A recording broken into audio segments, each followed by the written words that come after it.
Welcome বন্ধুরা। আরেকটি নতুন ভিডিওতে সবাইকে জানাই স্বাগত। বন্ধুরা, মহামান্য কলকাতা হাইকোর্টের নির্দেশ মতো এবার West Bengal central school service commission upper primary পরীক্ষা নিতে চলেছে। হ্যাঁ বন্ধুরা, কবে এই পরীক্ষা নেবে এবং ভ্যাকেন্সি কতগুলো রয়েছে যাবতীয় বিস্তারিত আজকের এই ভিডিওতে তুলে ধরি। তাই ভিডিওটিকে লাইক ও বন্ধুদের মাঝে শেয়ার করে দেওয়ার অনুরোধের সঙ্গে শুরু করছি আজকের ভিডিও। বন্ধুরা, হয়তো আপনারা কেউ কেউ জানেন যে মহামান্য কলকাতা হাইকোর্টের বিচারপতি মাননীয় সৌগত ভট্টাচার্য মহাশয় এসএসসির চেয়ারম্যানকে বলেছিলেন যে আপার প্রাইমারি নেক্সট পরীক্ষা কবে নেওয়া হবে।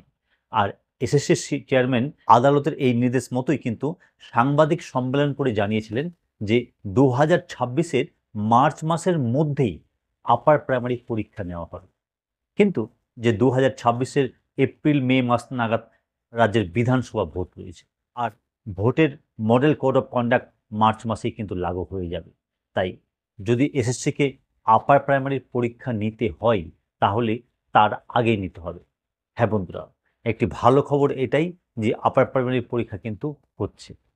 দীর্ঘ 10 বছর আগে আপার প্রাইমারির প্রথম পরীক্ষা হয়েছিল, তারপরে কিন্তু পরীক্ষার হয়নি বিভিন্ন কোর্ট কেসের জন্য। যাই হোক, প্রথম আপার প্রাইমারি পরীক্ষার নিয়োগ প্রায় শেষের দিকে, 14,000-এর মধ্যে প্রায় 1200-র মতো রয়েছে, সেটাও হয়ে যাবে কিছুদিনের মধ্যেই। তারপরে কিন্তু আর কোনো বাধা থাকবে না আপার প্রাইমারি পরীক্ষা নেওয়ার ক্ষেত্রে। তাই মহামান্য কলকাতা হাইকোর্টের নির্দেশ মতোই যা শোনা যাচ্ছে যে আগামী ডিসেম্বর থেকে ফেব্রুয়ারি মাসের মধ্যেই কিন্তু আপার প্রাইমারির পরীক্ষা অনুষ্ঠিত হতে যাচ্ছে। হ্যাঁ বন্ধুরা, কারণ এটাই নির্দেশ।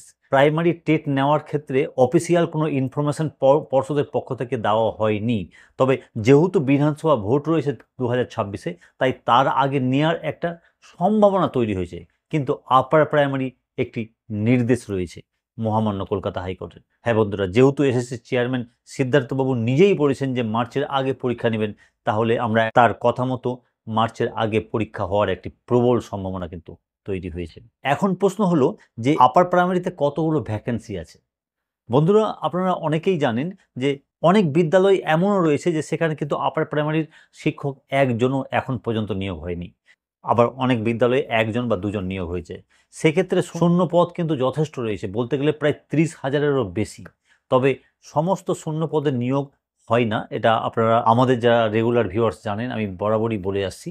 তবে আমার যা ধারণা, কম করেও 20K, হ্যাঁ বন্ধুরা, 20,000 ভ্যাকেন্সির উপর আপার প্রাইমারির পরবর্তী নিয়োগ হবে, মিনিমাম 20,000।